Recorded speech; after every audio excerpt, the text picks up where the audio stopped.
First of all, it's important to realize that the passage of a West Valley project by the House Commerce Committee is an important breakthrough. Now, all three committees that have jurisdiction over this matter in the House have approved some sort of a West Valley project. We now need to reconcile those differences and come up with a bill which can be approved by the whole House and accommodated by the Senate. That'll be much more difficult as a result of an amendment sponsored by Representative Ottinger, the effect of which is to be able to delay this demonstration project. We want the NRC involvement in determining safety and health standards. I certainly want the people of the West Valley community and all of Western New York protected to every extent possible during the course of this project, but we don't want it held up with undue delays because of outside intervention. You see this as, you mentioned, a red flag to other congressmen. They might draw more attention to it now. Well, there are congressmen who are oriented towards research and development and don't want any barriers. They don't want any NRC involvement, and this additional provision is going to be a red flag to them, and it's going to create the kind of division we don't need in the closing weeks of this Congress if we're going to get a West Valley bill. Can the bill survive, though, with NRC intervention? I think that we've got a good chance of reconciling these differences in a way that the bill can be approved in this Congress, and I'm going to work toward that objective. Even with the amendment? Well, whether the amendment stays in it or not remains to be seen. We have to compromise that out between the Commerce and the Science Committees, and I'm not going to make any projection as to what those negotiations will bring. Okay, thank you.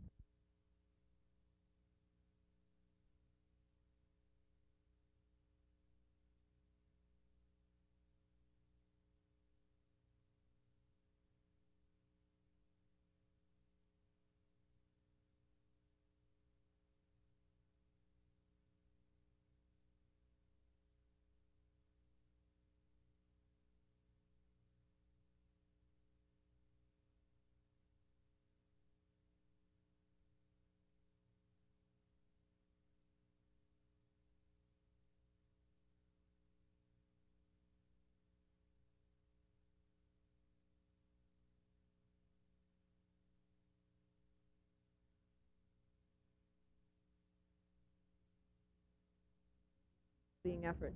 We're taking 30 people to Washington, and the main thrust of the effort is to lobby Congress about the McCormick bill. We feel that the bill is unwise in the timetable that it establishes for the siting of these repositories, and it's also an industry bailout, and we don't feel that taxpayers should have to pay for the nuclear industry's waste.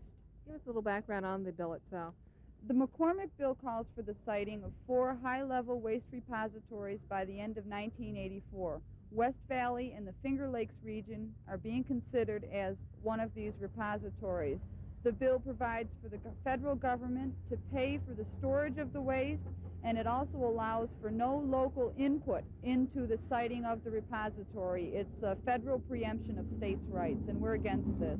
Okay, and why does specifically does the Sierra Club oppose the West Valley site being spotted? The West Valley site is not fit for any sort of radioactive dumping. The site has a history of leakage. There's an earthquake fault there, and we feel it should be cleaned up and closed, and nothing else should be dumped there at all. Your trip is a marathon trip in itself. You're going to be there just one day. What do you hope to accomplish in that short amount of time? We went to Washington 2 weeks ago with 19 people, the same sort of effort, and we lobbied over 70 congressmen. We're taking twice as many people, and we hope to hit at least 120 congressional offices tomorrow. In doing so, we will have lobbied over half of Congress on this bill, and we think that's significant. What will be your message? Our message will be that we feel the government should take more time, there should be more study put into the siting of a high-level repository, and we also feel that the state should have something to say about where this is going to be put and how it's going to be done.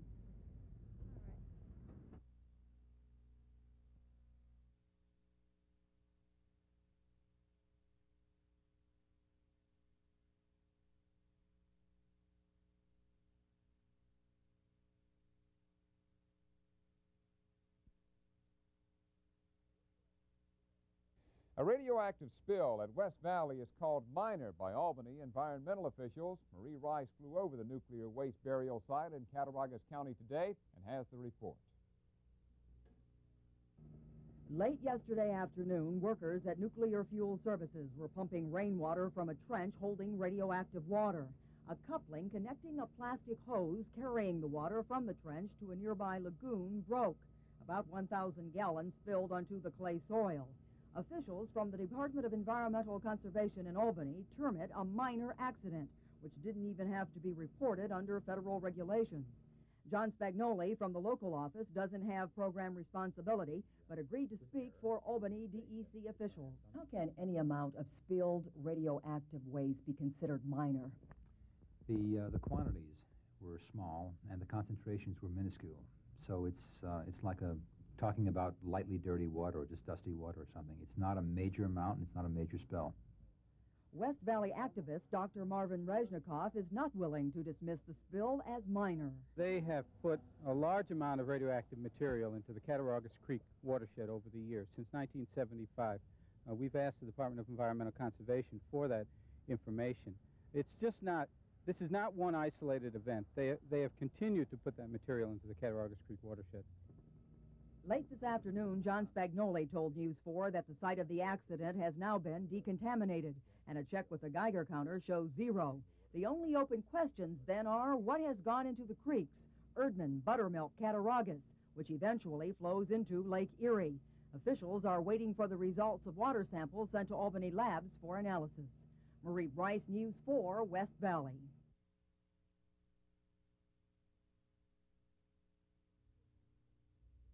Nuclear medicine has given us the means to fight cancerous tumors, the ability to scan the innermost parts of the brain, heart, and other organs, and new hope for conquering diseases now labeled incurable.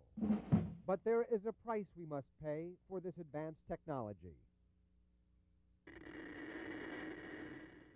Radioactive waste from nuclear medicine and research must be carefully packaged and disposed of in such a way that it does not pose a threat to public health. But its burial is costly, and only 2 or 3 states in this country accept this waste, and they are slowly closing their doors to additional contaminated material from other states, like New York.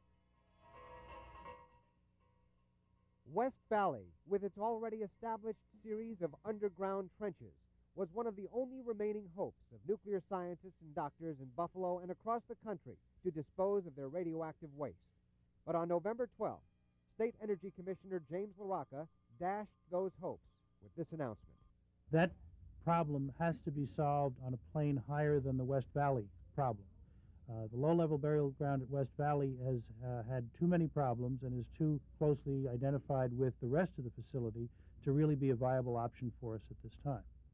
The closing of West Valley and the moratorium on further radioactive waste burial in other states could mean no less than a complete shutdown of nuclear medicine and research in Buffalo and across the country.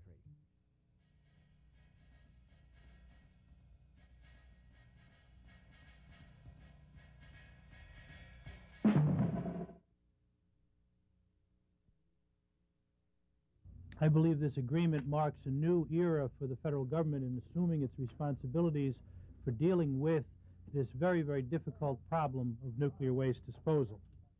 After 4 years of intensive state and federal negotiations, the West Valley Nuclear Waste Facility will be turned over to the federal government by October 1981 for a delicate and somewhat dangerous project with certain elements never before undertaken in the United States. I want to emphasize that all work at West Valley will be accomplished consistent with the requirements of the National Environmental Policy Review Act as well as the State Environmental Quality Review Act, and will be subject to considerable involvement with the Nuclear Regulatory Commission. 90% of the $285 million project will be paid for by the federal government, 10% by the state. The Federal Department of Energy will take possession no later than October 1st, 1981. The project could last as long as 17 years, with the high-level radioactive waste solidified into a glass-like substance and ultimately removed to a federal repository for permanent disposal. Mr. LaRocca gave one more assurance today about the future of the West Valley site. The agreement precludes the use of West Valley for any other purpose but the solidification and removal of these wastes during the conduct of this project. But still in question is the low-level nuclear burial ground, and I'll have a full report on that tonight at 6. Rich Newberg, News 4, Buffalo.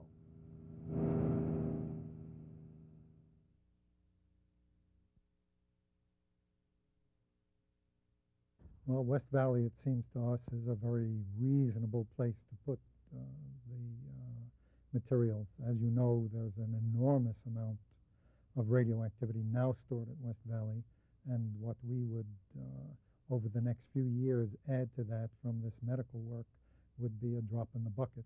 Unfortunately, literally in the bucket, since there's a certain amount of leakage at West Valley. We don't make any we don't have any strong feelings for or against West Valley. Basically, we have to find some place for it. And since the people of New York are reaping the benefit from this kind of thing, the people of New York should find some place to store it. It doesn't necessarily, for that matter, have to be underground. In the few years that it might take for the few years that it might take to develop a long-term permanent site for these things, some kind of warehouse would be perfectly appropriate. What will happen to nuclear medicine, nuclear research, if you can't find a place to dump the nuclear waste? We will have to come to a screeching halt within 3 or 4 months. This includes cancer research and treatment. This includes cancer research, diagnosis, and treatment. Almost every patient that comes into a hospital in the state of New York receives one radioisotope diagnostic procedure or another.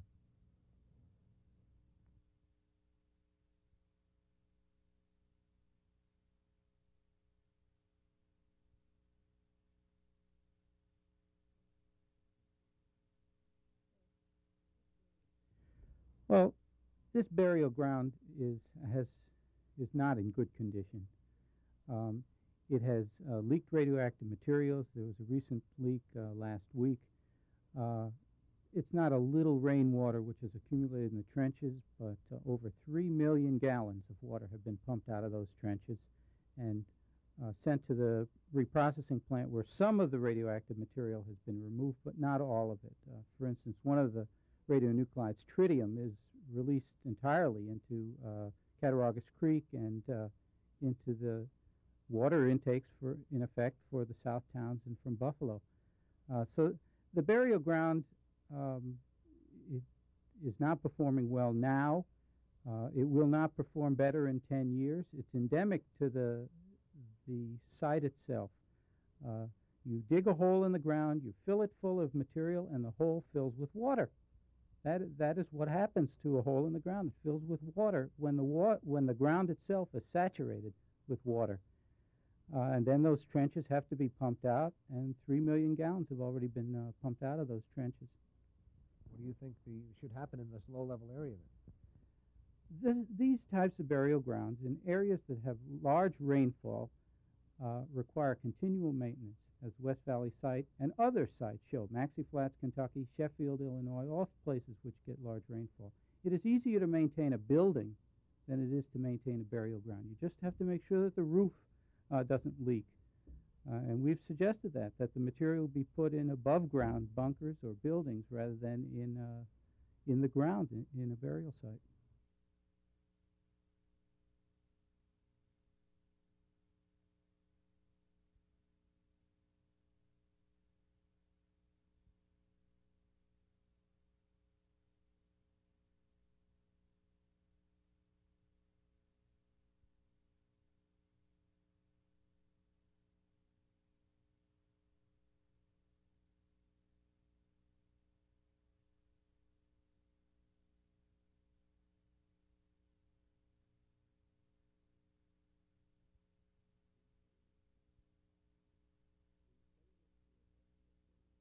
The study that we're about to perform now is a cardiac study. The machine that we're using is a gamma camera. We inject a radio tracer into the bloodstream. Following administration of the tracer, we take pictures of the heart during dilatation and contraction. Now, what makes this nuclear device unique? Using this device, we can avoid using much more invasive procedure. Invasive, we mean using procedure where we have to enter the body using surgical procedures. Therefore, this procedure is a much easier procedure to perform. You're taking pictures of his heart. What are you trying to find out? We would like to see the heart movement and the amount of blood that is ejected from the heart during each heart contraction. This gives us a good indication as to the ability of the heart to function during rest and during stress or hard work. Before the development of this nuclear technique, what did you have to do? The procedure most commonly used previously was contrast angiography.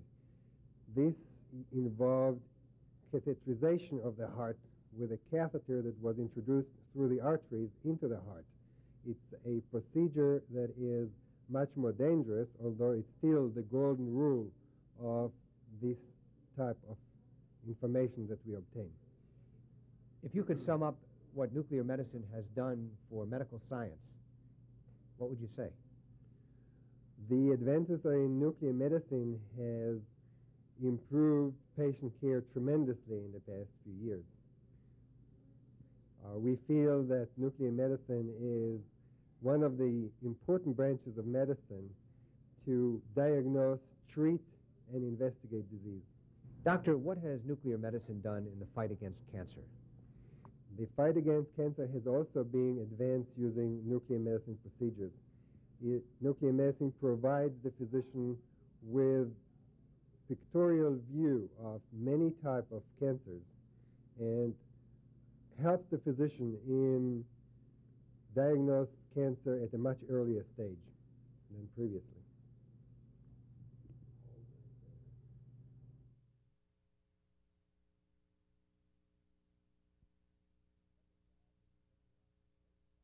Efforts to have the radioactive waste out at West Valley cleaned up have suffered yet another setback. We have a report tonight from Rich Newberg. For the second time, the federal government has gone back on its financial agreement with New York State to clean up 600,000 gallons of nuclear waste buried here at West Valley. Under the most recent contract agreement, New York would have been granted a $35 million credit towards its share of the cleanup costs. The credit was granted because the state agreed to provide various services and facilities during the course of the 16-year project.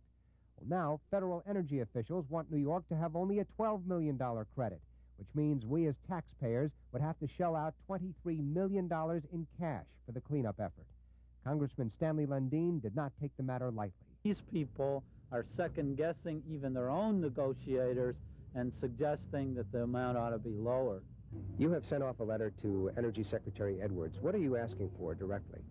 Senators D'Amato, Moynihan, and my colleague Congressman Kemp and I have said to Secretary Edwards, we understand that this is the recommendation you're getting to back away from the $35 million credit to New York State.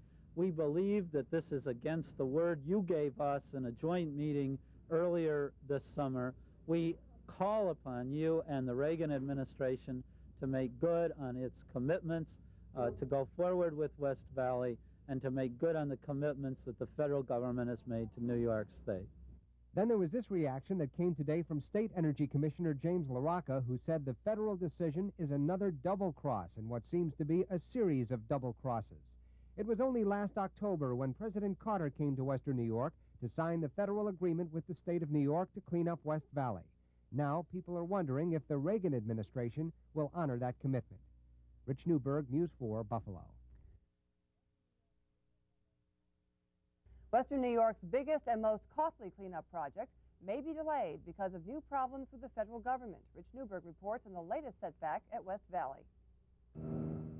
Just as the path seemed clear for the cleanup of 600,000 gallons of high-level radioactive waste buried here at West Valley, federal energy officials said they want New York State to pay $23 million more in cash for the project. Congressman Stanley Lundeen was furious with the government's rejection of an agreement already negotiated between Washington and New York. We as New York taxpayers have an agreement. We made a deal with the federal government. It's not reasonable for the federal government and the Reagan administration to go back on it. The federal government is scheduled to take over the nuclear waste storage facility October 1st. But by going back on its earlier negotiated agreement with New York, The Reagan administration could cause further delays in the project. I suggest we have a real and present danger at West Valley today. We can't wait 10 years. It isn't the responsible thing to do. It isn't in the national interest, nor in the interest of Western New York. It was only last October when President Carter came to Western New York to sign the federal agreement with the state to clean up West Valley. Now people are wondering if the Reagan administration will honor that commitment. Rich Newberg, News 4 Update.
This aerial view of the nuclear storage site has come to symbolize the nuclear waste problem at West Valley.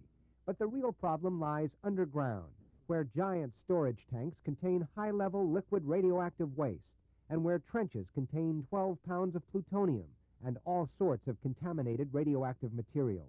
Inside these trenches, the Sierra Club has said all along that sand lenses are providing possible underground migration paths for some of the radioactive waste. They have challenged the state's safety claims.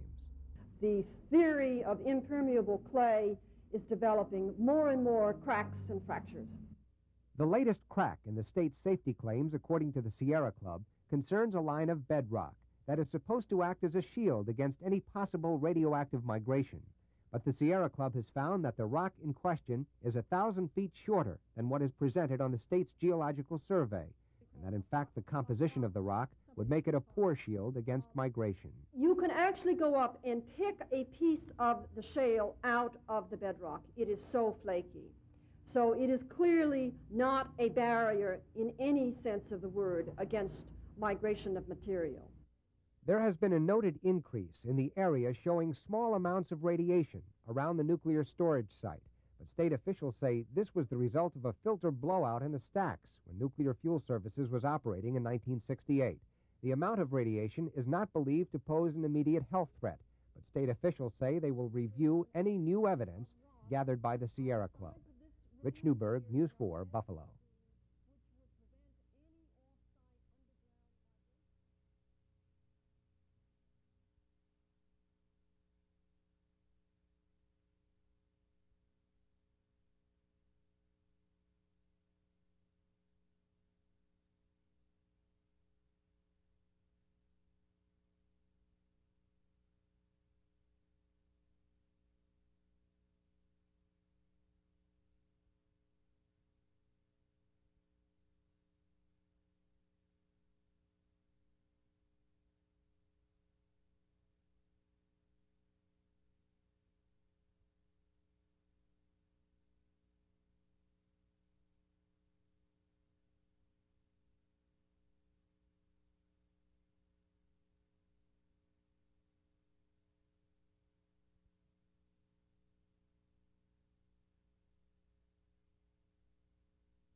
There are 7 states in the U.S. which do not permit the dumping of nuclear waste materials.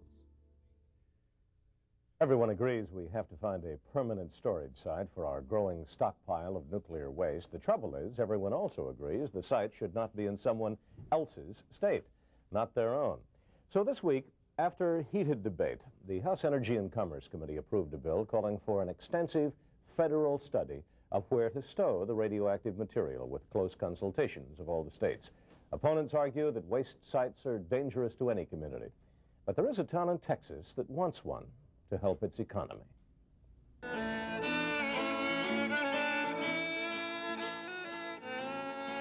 This is Settlers' Day in Tulia, Texas, a day when people come home to celebrate a way of living that's dying out in America. Tulia is the kind of small town where everyone knows everybody else, where children still honor their elders, where the whole town gets together for the annual barbecue.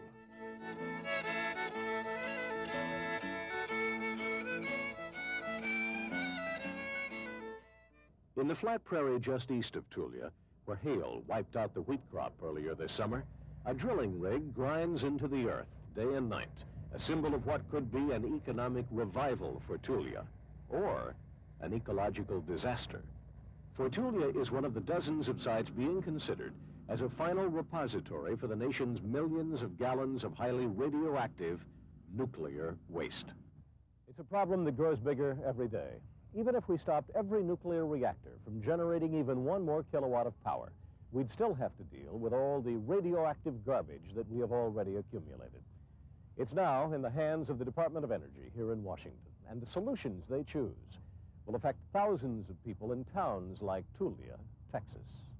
Assistant Secretary for Nuclear Energy Shelby Brewer told us the Department of Energy is looking at 3 geological formations: salt, basalt, and tuff, a volcanic ash. The states are Louisiana, Mississippi, Texas, Utah, Nevada, and Washington State. Spent fuel rods from nuclear power plants around the country are stored in this defunct nuclear reprocessing plant in West Valley, New York, until the government decides what to do with them. Buried outside the plant are more nuclear wastes. In 1975, rainwater overflowed these trenches, and some radioactive liquid leaked into the environment. The nuclear nightmare that everyone feared was averted, but the spill sounded an alarm. Now the Department of Energy is beginning a pilot program here at West Valley to turn liquid wastes into glass logs, still radioactive, but in a form that will be easier to transport to remote locations for long-term burial. That's where Tulia comes in. Besides being a remote location, it lies on top of one of the biggest salt beds in the country. While the Department of Energy is drilling to discover if this site is the safest place to store atomic wastes, the people of Tulia are wrestling with the prospect of having a radioactive dump on their doorstep. It's a hard choice. The wastes will remain radioactive for hundreds of years, but right now, construction of the site will bring much-needed capital into the area. Bill Daniel of the Tulia Chamber of Commerce thinks a nuclear dump might not be such a bad thing. Would be a great impact as far as employing just the construction end of the repository. They're talking 1,700 new jobs. Understand highly salaried people that would be moving into our community. It's our schools would benefit, the city would benefit. Others, like Glenna Crooks, who heads STAND, Serious Texans Against Nuclear Dumping, take an entirely different view. It's a very hazardous material, and there are very real dangers attached to it. We wouldn't accept the world's garbage, much less their whole nuclear waste. And why would they want to go to a barren area if it's so safe? Why don't they bury it like in New York State, where it's populated? Why are they hunting unpopulated areas? And that's another thing that kind of tickles us. They call this area a barren wasteland, and here we are, a very highly productive agriculture area. The decision on where to store nuclear waste long-term won't be made for another 5 years, and while they wait, the people of Tulia carry on with their lives, some in fear, some with hope, and most with a certain fatalism that people who depend on the land and the weather for their living learn to develop. You tell me what it's going to do, I'll tell you whether I like it. We really don't know what it will do, and we're kind of leery for our children and our grandchildren. A lot to think about in Tulia, Texas. We'll have more in a moment.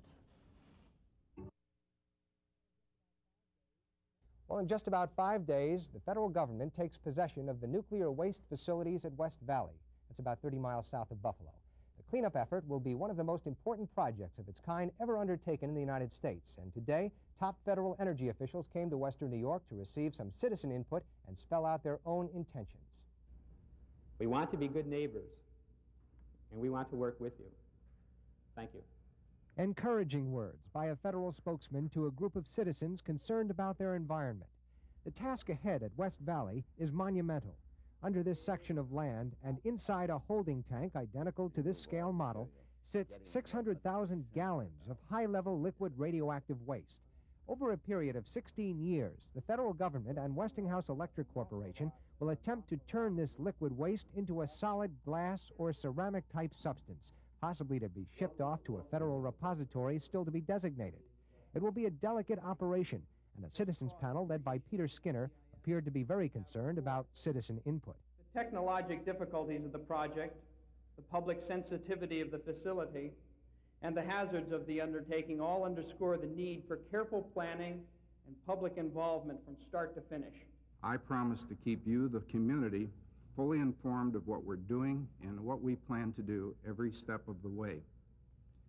We're well aware that your help and cooperation is vital if the work is to be done to your satisfaction.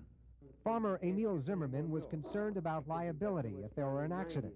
Federal officials showed pictures of a similar project in Idaho, where radioactive waste tanks were emptied safely. But there was also concern about federal budget cutting. The Federal Energy Department itself is in jeopardy. Mr. Myers, one question on everybody's mind is what happens to the West Valley project if the Department of Energy is dissolved? There should be no effect on the project. If you recall, when President Reagan made his announcement a few days ago, he talked about dismantlement. And what that means to me is that the various functions in the department which are mandated by law or are necessary to do will be either distributed to other agencies or a new independent agency will be set up. Similar projects have been conducted in France and in parts of the United States with success. For West Valley, it will take 16 years to complete this project. But after today's meeting, it could be said with great certainty, the federal government and Westinghouse are committed to the project.